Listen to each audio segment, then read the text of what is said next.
ओम श्री लक्ष्मी देव्यै नमः।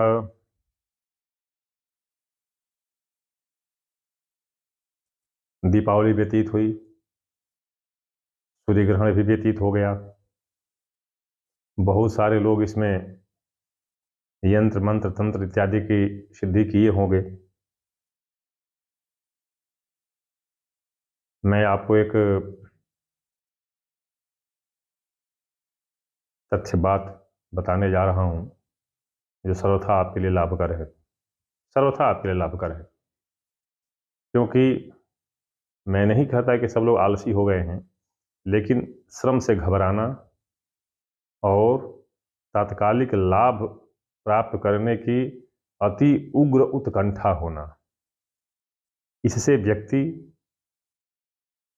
बहुत ज़्यादा प्रभावित हो चुका है। ये सब चीज़ें त्रिकालदर्शी ऋषि मुनियों को सब कुछ ज्ञात थी कि ऐसे ऐसे होने वाला है, ऐसे ही होगा। तो ऐसी अवस्था में निदान क्या होगा, उपाय क्या होगा, कल्याण का मार्ग क्या होगा, इन सब चीज़ों की भी व्यवस्था की गई थी। किंतु युग के हिसाब से सतयुग, त्रेता, द्वापर, इन युगों के हिसाब से जब धर्म के चारों पाये खड़े होते थे, सब लोग धार्मिक होते थे, तो वो लोग लंबे लंबे यज्ञ कराते थे, लंबी पूजा, लंबे मंत्र का जाप करते थे। छोटे मंत्र से उनको कोई तात्पर्य नहीं होता था, इसलिए छोटे छोटे उपाय केवल ग्रंथों में दब कर रह गए, केवल ग्रंथों में दब कर रह गए। क्योंकि पहले निशाचर, दानव, दैत्य इत्यादि जितने भी थे, राक्षस, पिशाच वगैरह, इन सबों को आर्य लोग मारकर भगा देते थे। भगा देने के कारण वो इन लंबी प्रक्रिया से परांगमुख रह गए, नहीं जान पाए। तो उनको छोटी क्रियाएं चाहिए थीं। छोटी क्रियाओं वाला सब कोई था नहीं, सब देवी देवता, चाहे ऋषि मुनि या और जो भी लोग थे, धार्मिक प्रवृत्ति के लोग थे, वे लोग लंबे लंबी पूजा, उपवास, व्रत, जप तप इत्यादि में विश्वास रखते थे और उसी का पालन भी करते थे, क्योंकि वो अस्थाई होता था। कालांतर में जब कुछ ऐसी स्थितियां आईं, चाहे आती थीं, तो इन छोटे छोटे किंतु सटीक उपायों का जन्म होता था। मैं आपको एक ऐसी ही बात बता रहा हूं। प्राचीन काल में जंगल में, पहाड़ों पर, गुफाओं, कंदराओं इत्यादि में रहने वाले लोगों में कुछ जातियां होती थीं। तो यक्ष, किन्नर, गंधर्व, इन सबों को तो सब लोग जानते हैं। मैं जातियां होती थी, उनमें एक था पल्लह, एक था अवस्थु, एक था नाग। तो ये सब जातियां जो थीं, जुझारू तो थीं, लड़ाकू थीं, किंतु धर्मभीरु थीं। ये धर्म से बड़ा मतलब कि धार्मिक किसी अवंचना से बहुत डरते थे। इसका लाभ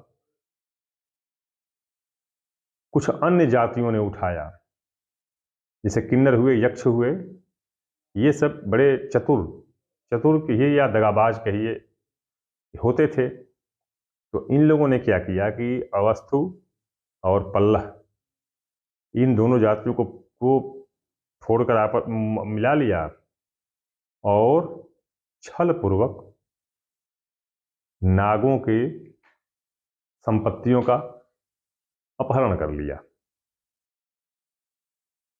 अब नाग तो बेचारे जुझारू जुझारू तो थे, लड़ाकू थे, लेकिन उन्हें छल कपट से तनिक भी परिचय नहीं था, और जिसके परिणाम स्वरूप ये छल कपट के, धोखा के, षड्यंत्र के शिकार हुए और ये लोग सारी संपत्ति अपनी दे दिए या यक्षों ने, किन्नरों ने सब छीन लिया। अभी ये यानी निर्धन अवस्था में हो गए। धर्म से डरने के कारण, नहीं तो ये लड़ करके उनसे ले सकते थे। ये किन्नर को, यक्ष को, ये पल्लह को, अवस्थु को, सबको ये मार पीट कर हरा करके और सब छीन सकते थे। लेकिन ये बहुत धर्म भीरू थे। ये ऐसे छल कपट से बहुत डरते थे।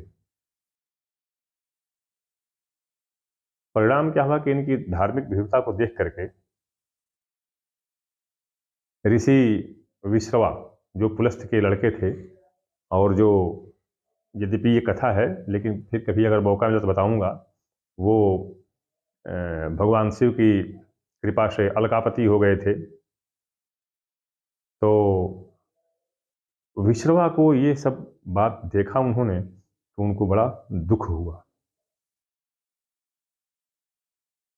तो उन्होंने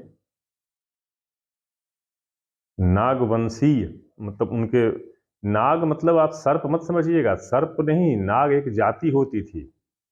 नाग एक जाति होती थी।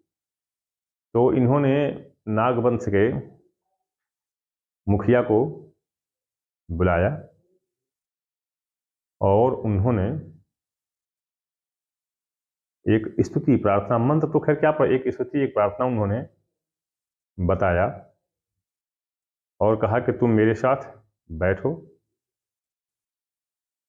मैं इसको सिद्ध कर दे रहा हूं और तुमको सिर्फ एक बार जाप करना होगा, एक बार इसको पढ़ना होगा। नित्य पढ़ो और नित्य धन को, अपने लक्ष्मी को प्राप्त करो। तो ऋषि विश्रवा ने उसके साथ मंत्र पढ़ना शुरू किया। जहां पर उसकी त्रुटि होती थी वो बताते थे, क्योंकि बेचारा वो तो जंगली था, उनको पढ़ाई लिखाई चाहे वेद शास्त्र का उतना ज्ञान था नहीं, और न ही उतना स्वर छंद वगैरह का जानकारी थी। तो बताते थे ऐसे उच्चारण करो, ऐसे उच्चारण करो, और वो पढ़ते जाते थे। मैं वो मंत्र आपको पढ़ के सुना रहा हूं। प्रादुरासी जगन्माता जगल मंगल कारिणी, कोटि सूर्यस्तिकाशा कोटि कंदर्प सुंदरी, चित्रानुलेपना देवी चित्रवासो युगान्विता, विचित्र माल्याभरणा चित्र भ्रमर मुष्टिका, वराभयकरा शांता करुणामृत सागरा, नाना भ्रमर संयुक्ता पुष्पमाला विराजिता, भ्रामरीभिर्विचित्राभिर्संख्याभिः भ्रमरैर्गायमानैश्च ह्रीङ्कारमनुमन्वहम्, समन्तः परिवृतां कोटिकोटिभिरम्बिका, सर्वशृङ्गारवेक्षाढा सर्ववेदप्रशंसिता, सर्वात्मिका सर्वमयी सर्वमङ्गलरूपिणी, सर्वज्ञ सर्वजननी सर्वेश्वरी शिवा, दृष्ट्वा तां तरलात्मानो देवा ब्रह्म पुरोगमाः, तुष्टुर्दृष्टमनसो विष्टारश्रवशं शिवाम्। देवावुचुः नमो देवी महाविद्ये सृष्टिस्थित्यकारिणे, नमः कमलपत्राक्षे सर्वाधारे नमो वस्तुते, सर्वविजितश्चैजस्प्राज्ञविराटसूत्रात्मिके नमः, नमो व्याकृतरूपायै कूटास्थै नमो नमः, दुर्गे सर्गादिरहिते दुष्टसंरोधनार्गले, निरर्गल प्रेमगम्ये भर्गे देवी नमोस्तुते, नमः श्री कालिके मातर नमो नील सरस्वती, उग्रतारे महोग्रे ते नित्यमेव नमो नमः, नमः पीताम्बरे देवी नमस्ते पुरसुंदरी, नमो भैरवी मातंगी धूमावती नमो नमः, छिन्नमस्ते नमस्ते अस्तु क्षीरसागर कन्यके नमः, शाकंभरी शिवे नमस्ते रक्तदंतिके, निशुंभ शुंभ दलनी रक्तबीज विनाशिनी, धूम्रलोचन निर्णासे वृत्रासुर निवर्हिणी,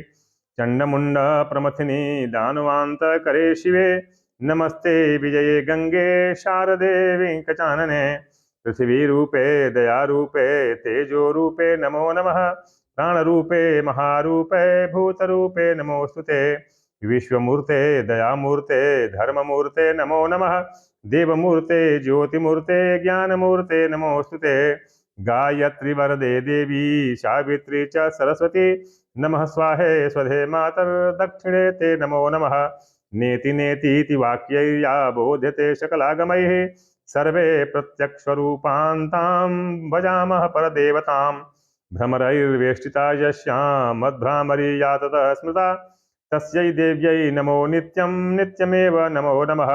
नमस्ते पार्श्वयो पृष्ठे नमस्ते पुरतोऽम्बिके नमः ऊर्ध्व नमश्चाघ सर्वत्रैव नमो नमः। कृपां कुरु महादेवी मणिद्वीप निवासिनी अनंतकोटि ब्रह्मांड नायिके जगदम्बिके।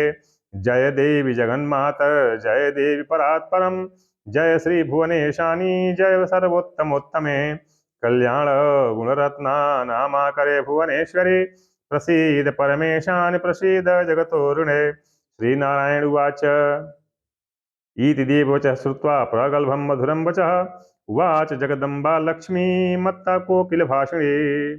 देव्युवाच प्रसन्नोऽहं सदा देवा वरदे शास्त्रि शिखामणिः ब्रुवन्तु विविधा सर्वे यदेव शाचित् कर्षितं।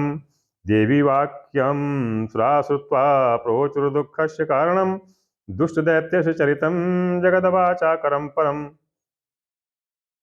ये यहां तक का मंत्र है। मंत्र है, प्रार्थना है। ये ऋषि विश्रवा के साथ देवताओं ने मिलकर के गाया था और यह मंत्र सिद्ध हो गया था। उसको मतलब देवताओं के साथ मिलकर के गाए थे।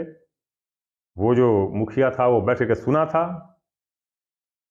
सुना एक बार, दो बार, 10 बार, इस तरह 27 दिनों तक, 27 दिनों तक देवता लोग साथ में पढ़ते रहे। उसके बाद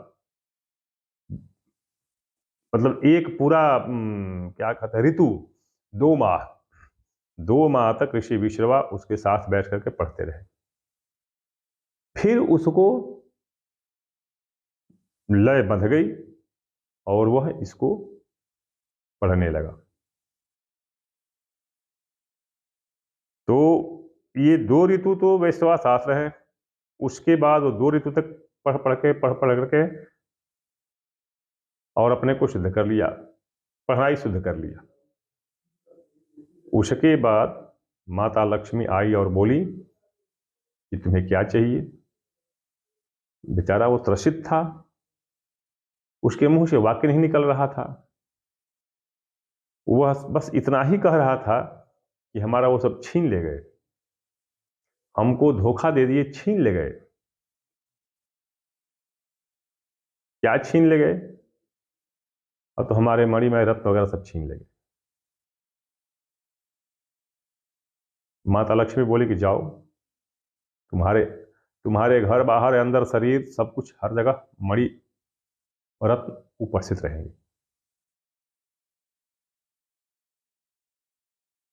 और फिर नाग जो है, नागवंश, वह यक्ष किन्नर गंधर्व सबसे श्रेष्ठ हो गया, धनिक हो गया। एक दूसरी तरह का वो अलका नगरी ही बस गई उनकी। लेकिन अब ये सचेत हो चुके थे और यक्ष गंधर्व किन्नर आदि उन पर आक्रमण नहीं कर सकते थे। उनको पहले से भय था कि युद्ध में तो इनको पराजित करना मुश्किल है। तो तब से ये नागवंश धनी हुआ। उस कुल में आने वाले सिर्फ एक बार पढ़ते हैं। ये जो पूरा जो मैं पढ़ा हूं, पूरा ये जो मैं स्तुति पढ़ा हूं, इसको एक बार पढ़ते हैं। इस स्तुति में 22 बार मतलब 22 3 बार करके इसमें प्रणवाहुति आई हुई है। ओम का उच्चारण न होने के बावजूद भी 22 बार इसका उच्चारण हो जा रहा है। मतलब ये जो मंत्र जो बनाया गया है मंत्रकर्ता ऋषि ने, उसमें इस हिसाब से बनाया है कि इसमें त्रिगुणात्मिका लक्ष्मी के नाम का समावेश हो गया है। और चूंकि ये पौराणिक मंत्र है, इसमें कोई वेद, कोई स्वर साधना करनी नहीं पड़ती है, कोई बहुत बड़े बड़े वाक्य हैं नहीं, इसलिए इनको पढ़ना भी आसान है। और इसीलिए वह जो नागवंशीय मुखिया था वह इसको पढ़ करके कुशल हो गया। तो माता लक्ष्मी की दया से आज तो सब लोग लगभग स्वर व्यंजन और शब्द वाक्य इत्यादि से परिचित हैं, तो इसको पढ़ने में आसानी है। एक बार में पढ़ सकते हैं, एक बार पढ़ेंगे, 2 बार पढ़ेंगे, तो तीसरी बार में शुद्ध हो जाएगा, पढ़ने लगेंगे। तो ये स्तुति है, मंत्र तो है नहीं। तो यह स्तुति सिद्ध स्तुति है।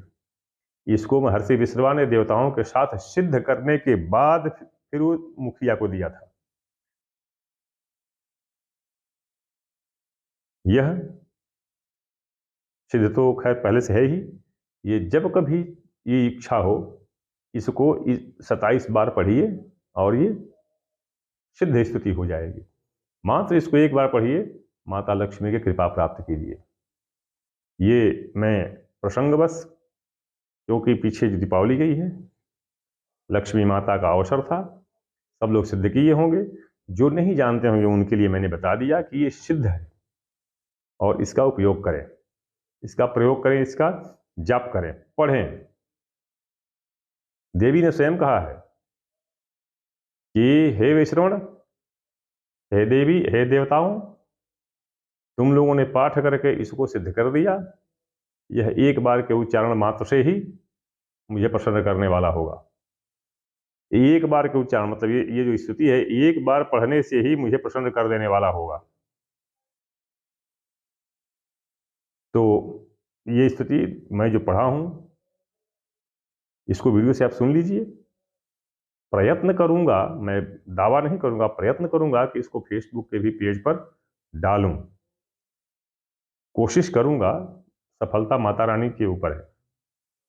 फिर भी आप इसे बार बार, 2 बार, 10 बार, 4 बार सुनिए। पढ़ने का ढंग भी मालूम हो जाएगा, आप उच्चारण का ढंग भी मालूम हो जाएगा, और फिर पढ़ भी लेंगे। तो आप इसे पढ़िए, लाभ उठाइए। ओम श्री लक्ष्मी देव्यै नमः।